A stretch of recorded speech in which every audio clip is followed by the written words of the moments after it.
देखिए हमारे साथ जो है भानु प्रताप जी है, राष्ट्रीय जनहित संघर्ष पार्टी के राष्ट्रीय अध्यक्ष है, उनसे बातचीत करेंगे। सर, कोरोना काल चल रहा है, कैसे आप देख रहे हो? इस बीच मोदी जी की जो लोकप्रियता है उसमें बड़ी गिरावट आई है, 22 पॉइंट की गिरावट आई है, 63% रही।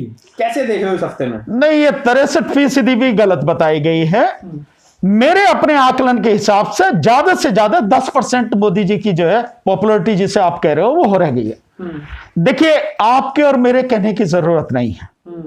इस कोरोना काल में, इस महामारी को पूरे देश में और देश के ग्रामीण अंचल में, गांव गांव में फैलाने के लिए अगर कोई जिम्मेदार है तो एकमात्र मोदी सरकार जिम्मेदार है। वो ऐसे देखिए, दूसरी लहर आएगी, ये बहुत वैज्ञानिकों ने कहा, बहुत डॉक्टर्स ने कहा, चेतावनी दी गई दूसरी लहर आएगी।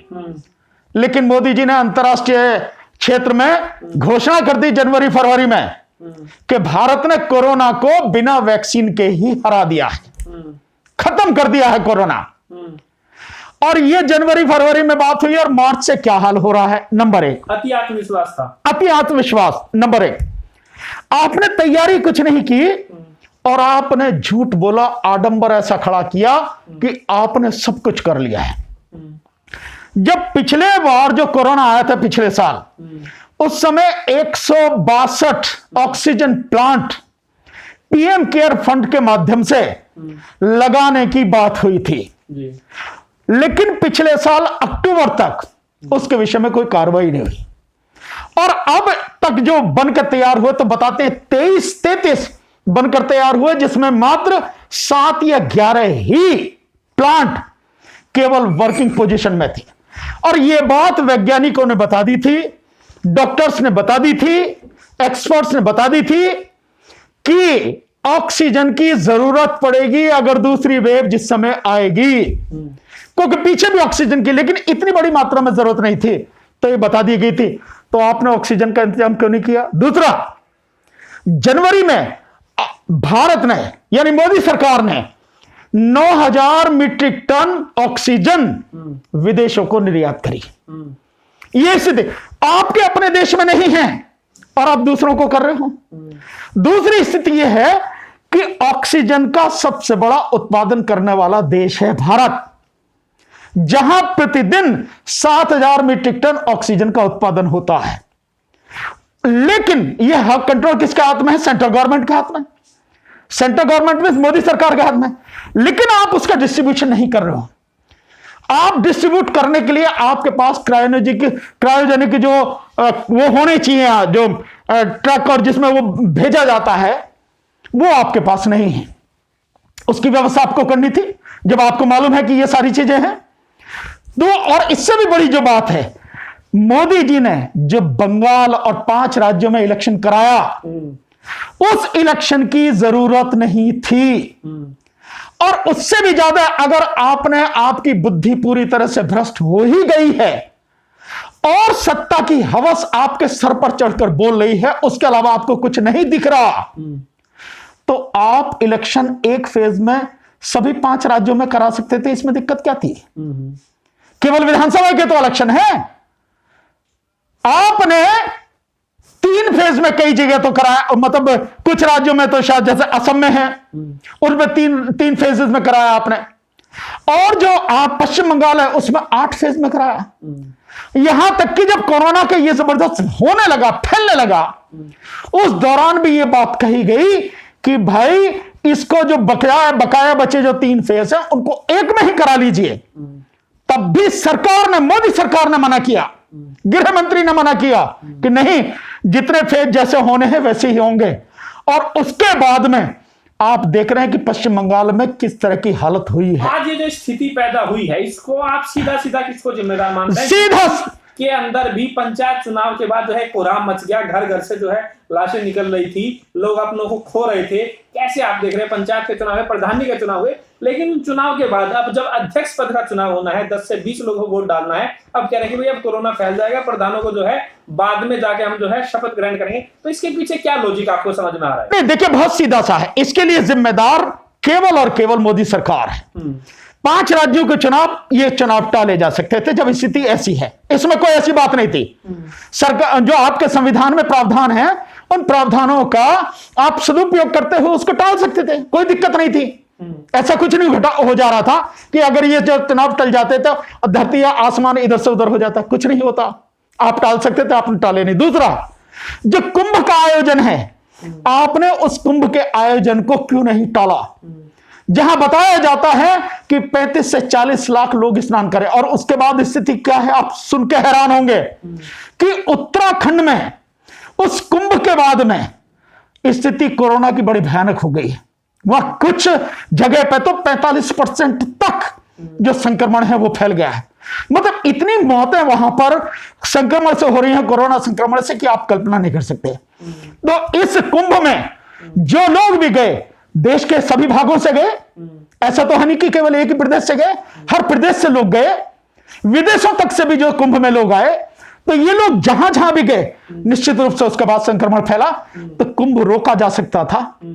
अगर आप ईद को रोक सकते हैं, अगर आप चंद जो मरकज के लोग थे, तबलीगी जमात के जो लोग थे, उनको लेकर आप इतना स्ट्रिक्ट हो सकते हैं, इतना प्रतिबंध लगा सकते हैं, उन पर FIR कर सकते हैं, जेल में बंद कर दिया उन्होंने। आप कुंभ को नहीं रोक सकते। आपने कुंभ को नहीं रोका, आपने इलेक्शन को नहीं रोका, आपने उत्तर प्रदेश के पंचायत चुनाव को नहीं रोका।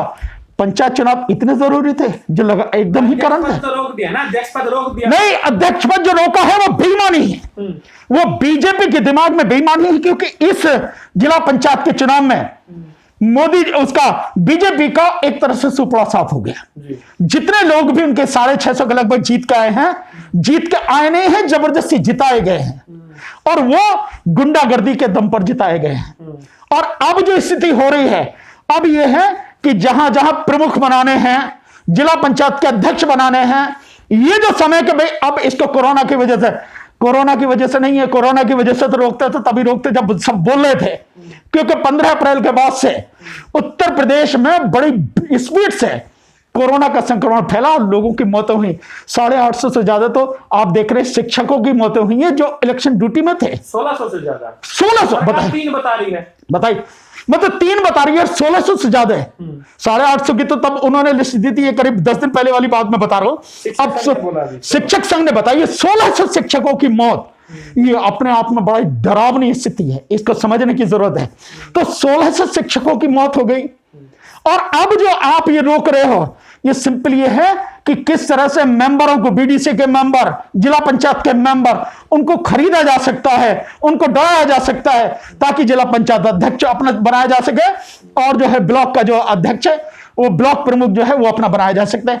अब तो सिर्फ इसलिए ये सारी चीजें हो रही हैं। कोरोना को रोकने के लिए योगी जी जो है गली गली घूम रहे हैं, मेरठ भी आए और पश्चिमी। योगी जी कोरोना को रोकने के लिए नहीं, इस बात के लिए जगह जगह घूम रहे हैं कि कहां कहां मेंबर जो है खरीद लिए गए हैं, जिला पंचायत का चेयरमैन कहां कहां बनाया जा सकता है, ब्लॉक प्रमुख कहां कहां बनाया जा सकता है। उसके लिए अगर उन्हें घूमने, मैं समझता हूं किसी मुख्यमंत्री को, प्रधानमंत्री को घूमने की जरूरत नहीं है, उसको वहीं बैठ के काम करने की जरूरत है। और काम क्या करना है उसे यह देखना है कि प्रशासन प्रॉपर तरीके से काम करे, मुस्तैदी से काम करे, अस्पतालों की व्यवस्था सही हो, अस्पतालों में डॉक्टर्स की व्यवस्था सही हो, डॉक्टर सही तरीके से काम करें, दवाइयां अस्पतालों में मिले, ऑक्सीजन उसमें मिले, उसमें जो बेड उपलब्ध हो, कोई भी व्यक्ति कहीं से भी आए लेकिन वो हॉस्पिटल में एडमिट होना चाहिए, इतनी व्यवस्था बेड्स की होनी चाहिए, ICU बेड्स की व्यवस्था होनी चाहिए, वेंटिलेटर की होनी चाहिए।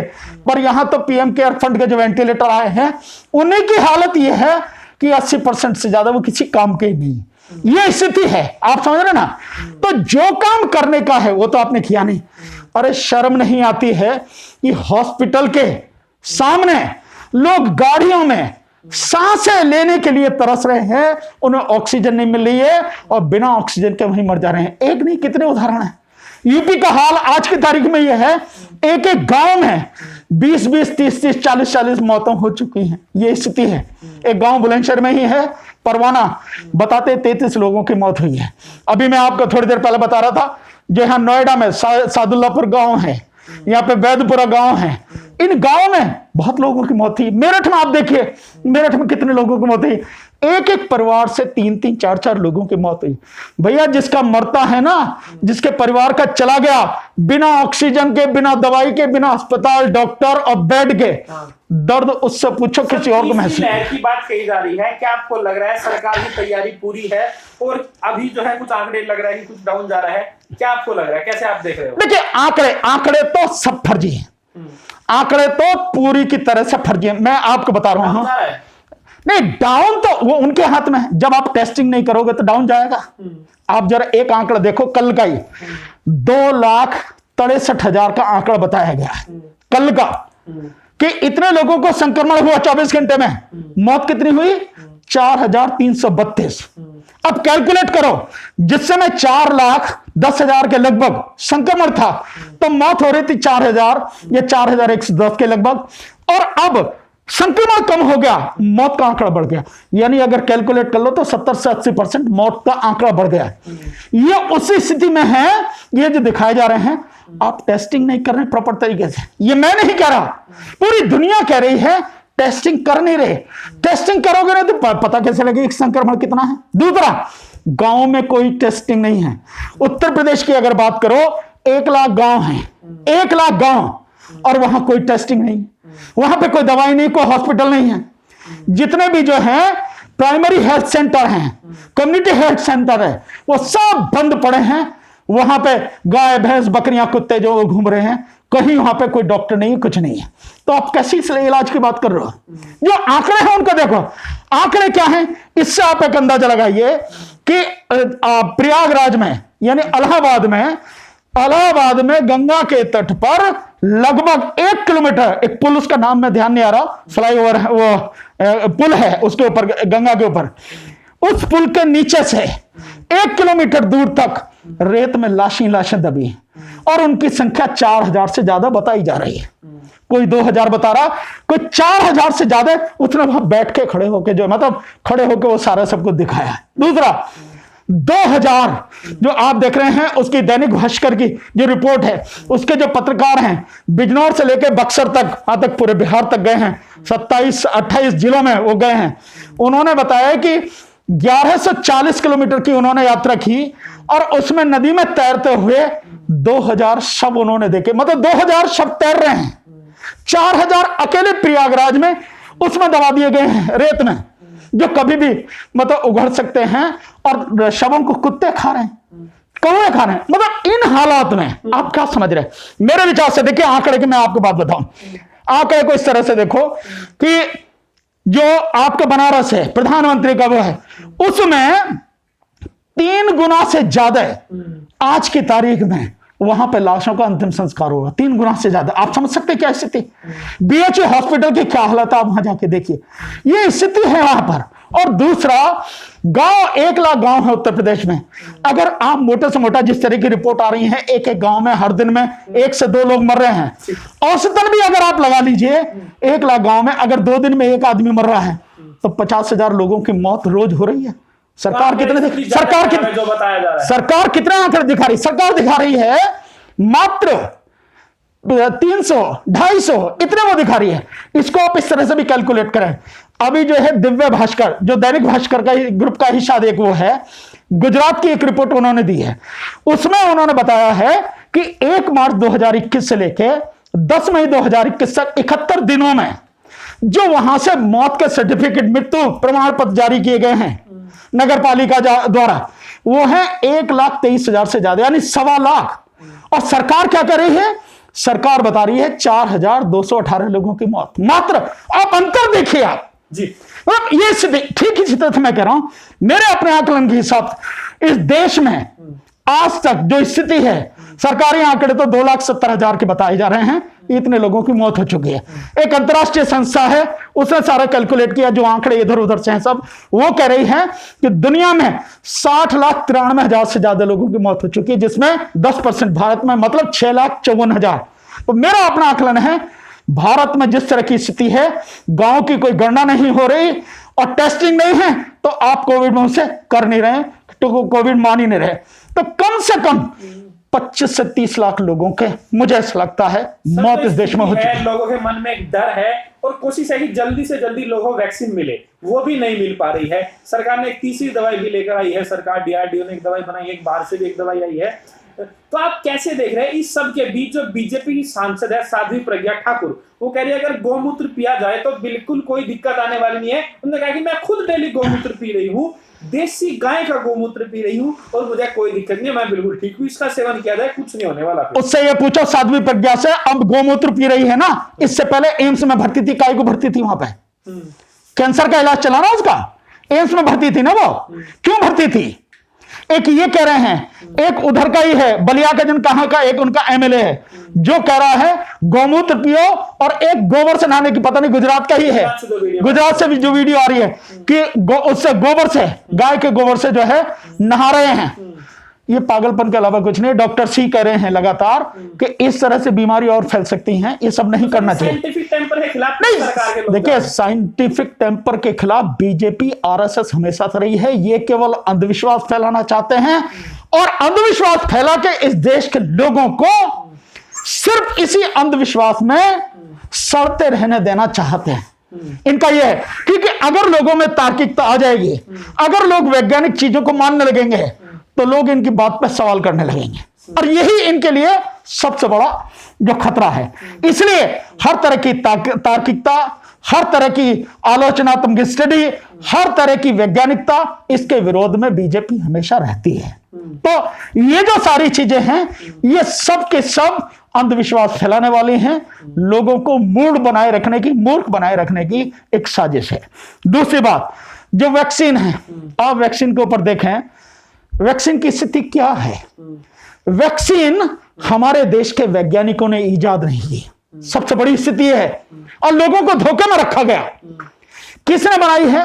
जो वैक्सीन है वो एस्ट्राजेनेका और ऑक्सफोर्ड की है, वहां से सब लाइसेंस लिया गया बनाने के लिए, और सब लाइसेंस के माध्यम से उसका उत्पादन किया गया। सीआईआई का जो है वो उसका सीरम इंस्टीट्यूट ऑफ इंडिया जो है उसने जो लिया है, ठीक है ना, तो वो जो है एसआईआई जो है सीरम इंस्टीट्यूट ऑफ इंडिया, जो उसने लिया, सब लाइसेंस लिया, और उसके माध्यम से आपने 84% जो विदेशों को भेजी है, 84% आपको भेजनी थी, जिसे मोदी जी कह रहे हैं। और बीजेपी ने हल्ला मचाया, वैक्सीन गुरु मोदी को बताया, अरे यार झूठ बोलना, कम से कम बेशर्मी की कोई सीमा होनी चाहिए। आप देश में झूठ बोलते हैं, आप अंतर्राष्ट्रीय स्तर पर भी झूठ बोल रहे हैं। मुख्यमंत्री तो भगवान राम से तुलना कर चुके हैं। हाँ बिल्कुल बिल्कुल, भगवान राम से बिल्कुल ठीक है, भगवान राम से करो, शंकर से करो, जिससे मन में आए करो, लेकिन इस देश के, क्यों नहीं सुधर रही है? इस देश के लोगों को तो बचाओ। अरे इस देश के लोगों को नहीं बचा सकते तो तुम राम से, कृष्ण से, शंकर से, जिससे चाहो तुलना कर लो, इससे कुछ नहीं होने वाला है। इससे देश का बेड़ा गर्क होगा। आज की तारीख में जिस परिवार का व्यक्ति मर गया, जिस परिवार का प्यारा उसे छोड़ के चला गया, और डॉक्टर, दवाई, अस्पताल ना मिलने के कारण, ऑक्सीजन ना मिलने के कारण, वो व्यक्ति आपकी बात सुनने वाला नहीं। उसकी समझ में आ गया कि ये सरकार है, इसकी हरामखोरी है, और सरकार के फेलियर की वजह से, सरकार की असफलता की वजह से, सरकार की गलत नीतियों की वजह से आज लोगों को मौत का जो तांडव है वो देखने को मिल रहा है। बीजेपी के विधायक मंत्री को नहीं मिला, उनकी जान जा रही है। 2 विधायक पहले जा चुके हैं। नहीं, एक और भी है, एक और भी है उसको, मतलब व्यक्ति मर गया फिर भी 25 लाख रुपए उससे लिए जा रहे हैं। बड़ा हल्ला उस पर मचा, वो कर मोदी जी से बतेरी गुहार लगाई, उसने वीडियो चल रहा है उसका लगातार। तो ये बीजेपी वाले जो अंधभक्त हैं, कल तक ये नहीं मानते थे, लेकिन जब आज इनके अपने प्यारे गए हैं, इन्हें छोड़कर गए हैं, बीजेपी और आरएसएस ने कोई मदद इनकी नहीं की है, तब इनकी समझ में आया है कि क्या हाल। आज जो मध्यम वर्ग है, जिस तरह से वो मर रहा है, आज उसके समझ में आ रहा है कि मोदी जी की और बीजेपी की और आरएसएस की भक्ति करते हुए उन्होंने कितना बड़ा गुनाह किया। सवाल है, क्योंकि देखा जा रहा है जो लोग मदद कर रहे हैं, जो लोग आगे आ रहे हैं, भले ही कांग्रेस से श्रीनिवास हो या फिर आम आदमी पार्टी से कुछ नेता है, या फिर बिहार से जो पप्पू यादव का जो मामला सामने है, जो लोग ऑक्सीजन का अवेलेबल करा रहे हैं, दवाई अवेलेबल करा रहे हैं, लोगों को खाना पहुंचा रहे हैं, उनके खिलाफ कार्रवाई की जा रही है। जो मोदी के खिलाफ पोस्टर चिपका रहे हैं, उनके खिलाफ कार्रवाई की जा रही है। ऐसा तो है नहीं हिंदुस्तान में पहली बार मोदी के खिलाफ पोस्टर चिपका किसी नेता के खिलाफ, तो ऐसे तो आलोचना तो होती है सरकार की, नेता की आलोचना होती है। अगर सरकार की आलोचना होती है, मोदी जी खुद कह चुके हैं कि मैं इस देश के एक बच्चे को हिसाब देने के लिए तैयार हूं चुनाव से पहले 2014 में। आज अगर एक पोस्टर चिपका दिया जा रहा है तो गिरफ्तारी हो रही है। देखिए ये इनके जो है ना, इनका दोहरा तिहरा चरित्र है। कहने के लिए कुछ, दिखाने के लिए कुछ और करने के लिए कुछ, ये इनका चरित्र है। इतने बड़े पद पर बैठे हुए व्यक्ति में बहुत सहनशीलता होनी चाहिए, बहुत ऐसी मतलब क्षमता, ऐसा धैर्य होना चाहिए कि कोई कितनी भी आलोचना करे उस पर कोई फर्क नहीं पड़ना चाहिए। लेकिन ऐसे समय में जिस समय लोग सच बोल रहे हैं, लोग आपसे सवाल कर रहे हैं क्योंकि लोग मर रहे हैं ऑक्सीजन के लिए, दवाई के लिए, वैक्सीन के लिए, उस समय उन लोगों को जो आपसे सवाल कर रहे हैं, आप उन्हें एफआईआर करा रहे हो, उनके खिलाफ उन्हें जेल भेज रहे हो। जो लोगों की मदद कर रहे हैं, चाहे श्रीनिवासन हो, चाहे दिलीप पांडे हो, या जिस तरह से नंगा कर दिया राजेंद्र प्रसाद रूडी को, जो पप्पू यादव जी ने कर दिया नंगा, ये जो जिस तरह के ये लोग हैं जो मदद कर रहे हैं।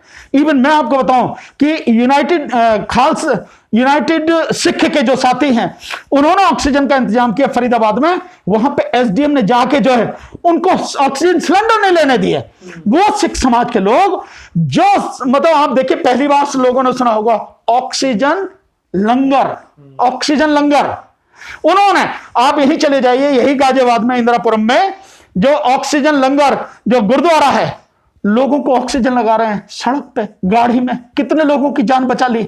ऐसे लोग आप देखिए, दिल्ली गुरुद्वारा सिख प्रबंधक कमेटी जो है, दिल्ली सिख गुरुद्वारा प्रबंधक कमेटी जो है, उसने वहां पे आप गुरुद्वारा रकाबगंज में 400 बेड्स का ऑक्सीजन के साथ में जो हॉस्पिटल, कोविड हॉस्पिटल बनाया। मतलब इतनी सेवा जिस तरह से लोग कर रहे हैं, आप उनके रास्ते में रोड़े अटका रहे हैं। आप उनको कह रही है सरकार जो है गली मोहल्ले पोस्टर तक को खंगाल रही है। नहीं, मैं समझता हूं ये गुंडागर्दी है सरकार की, ये सरकार की गुंडागर्दी है और ये बहुत ही घिनौना अपराध है।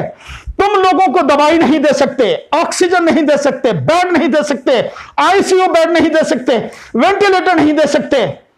आप जो लोग दे रहे हैं उन्हें, उनके खिलाफ एफआईआर कर रहे हैं, उनके खिलाफ इन्वेस्टिगेशन कर रहे हैं, उनको बंद कर रहे हैं।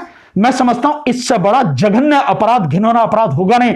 और शायद इन्हीं सारी चीजों को देखते हुए इलाहाबाद हाईकोर्ट ने कहा है कि ये ऑक्सीजन न मिलना, ये जो मौत नहीं हो रही है, ये जेनोसाइड है, नरसंहार है। ये जेनोसाइड से कम नहीं है, जेनोसाइड से कम नहीं, नरसंहार है। और फिर अभी हाईकोर्ट को कहना पड़ा कि भैया जो यहां की देश की जो व्यवस्था, उत्तर प्रदेश की व्यवस्था है, वो तो राम भरोसे। मतलब आप समझ लीजिए कि क्या स्थिति है। कोर्ट भी कितनी हेल्पलेस, हाई कोर्ट लगातार कर रही है ऑक्सीजन दो, सरकार सुनी नहीं रही।